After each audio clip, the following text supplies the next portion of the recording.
What is going on, guys? Welcome back to the channel, and today I just wanted to make a quick discussion video about something that I really think needs to be given a bit of extra light in Battlefront 2, which is the game mode Galactic Assault. I'm sure a lot of you that clicked on this video are already going to know exactly what this video is about, but for those who don't, I pretty much just want to talk about Galactic Assault and talk about why I think it needs to get more support from the guys and girls over at DICE. Now, with the growth of the channel over the last few months, I essentially just feel as though I do have a bit more of a platform to help both myself and you guys, the community, to have our thoughts heard not only by the community itself, but also by the developers, as believe it or not, they do actually watch content focused on Battlefront 2. And I really do hope that someone at DICE can see this video, as I do think it's a pretty important topic to discuss. Now, before we get into it, I know that I'm going to have a heap of comments saying, what about Starfighter Assault, what about Strike, what about Jetpack Cargo, and a heap of other things along those lines. And trust me guys, I do hear you and actually have a few videos planned about some of the other game modes as well, but for today,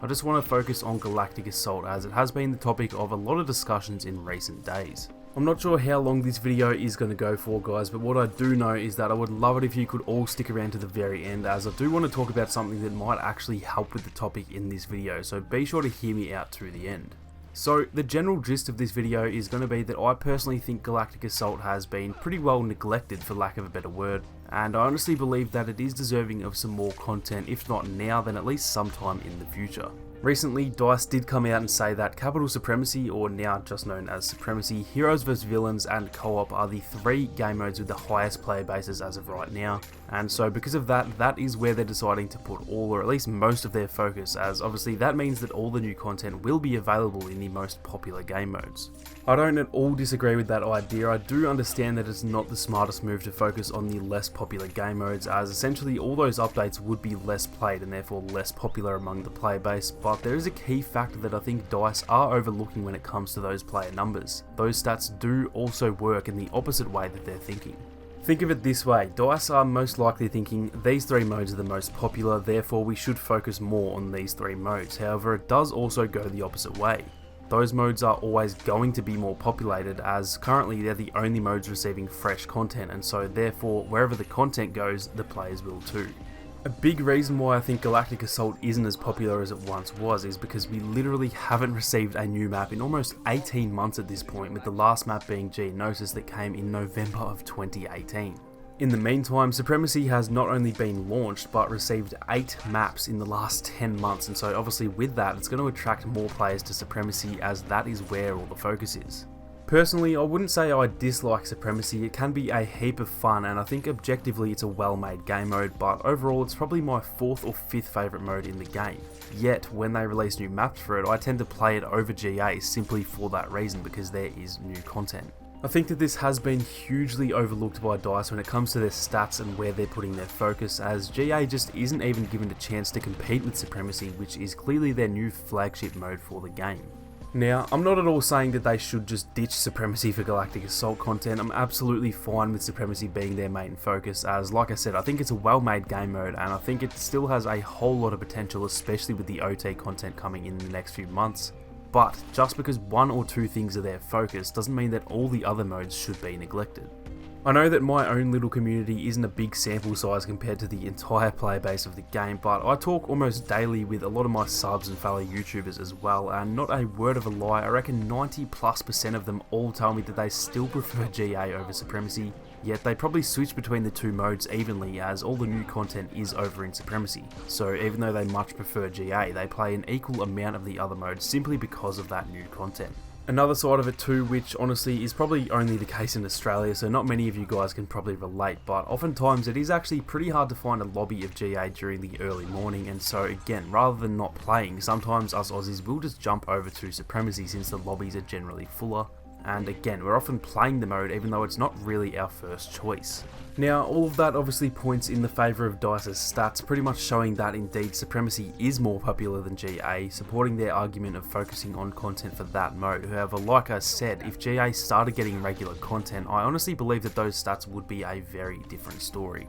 Not only is Supremacy getting more content, but quite frankly it is also getting much better content too in maps like Felucia and Agent Kloss, which are both great looking maps, and Felucia especially since that planet is such a fan favourite among Star Wars fans. I would personally love to see how different the stats would be if they were to drop Felucia in GA tomorrow, to just see how much of a spike that mode would get compared to how it is now. Same could be said for Agent Kloss, as let's be honest, both of those maps do have a somewhat linear layout, or at least linear enough to make a GA map out of, and so why we haven't gotten them in GA is kind of just disappointing. Until now, I've kind of just dealt with it and just stuck to GA, still enjoying it more than any other mode, but with the announcement of Scarif just a few weeks ago, I really do just want to try and push the devs and see whether there is any chance at all that GA may get some more content down the line. If DICE added Felucia, Scarif and Agent Kloss into GA, that's more maps than we've received since launch, as well as being one map from each era, and on top of that, the maps are already made. It's not like they have to completely make them from scratch.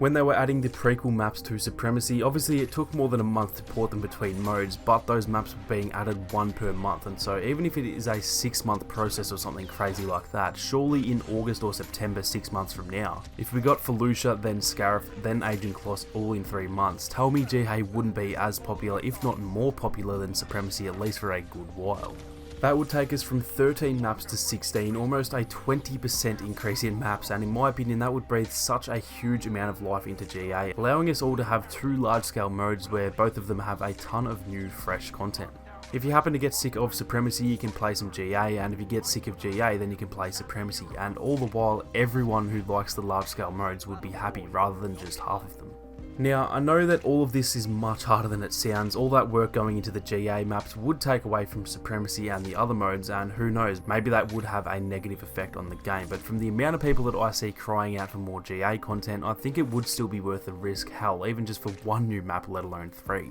The GA playbase is still there whether their stats say it or not. Just because the other modes have more players right now doesn't mean that all of those players would prefer to be playing those modes over GA if all the new content had been added to GA as well. Now, what I wanted to do with this video is kind of attempt to start a bit of a movement within the community, and who knows, maybe I'm way over my head and no one actually gives a shit, but if you guys do agree with me and want to try and do your part to change DICE's mind, then let's all try and band together and let them know that this really is something we all want.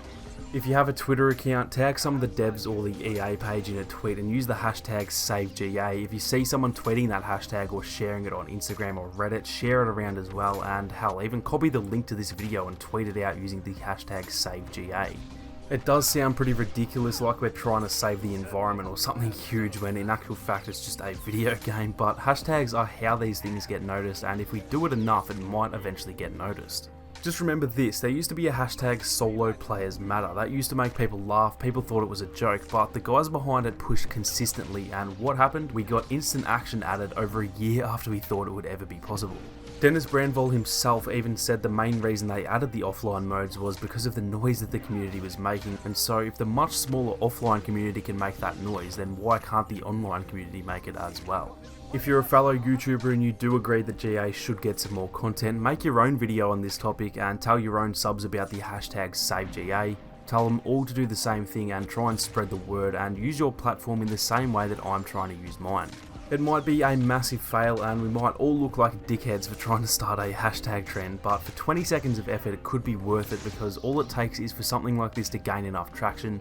and then the devs might end up noticing, at which point they may eventually decide to give us more content for our favourite game mode in Battlefront 2. But anyway guys, that is going to be it for this video. Make sure to use that hashtag SaveGA if you do agree with the video, and hopefully as a community we can show just how much we do want some more content. If you did enjoy the video, then make sure to leave a like down below to help support the channel, and be sure to subscribe with those notifications on so you don't miss out on any more Battlefront 2 videos or live streams. Thank you all so much for watching. You guys have a great day and I'll catch you all in the next one.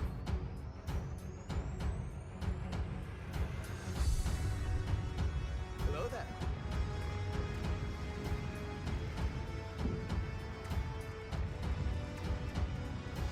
The strongest defense is a swift and decisive offense.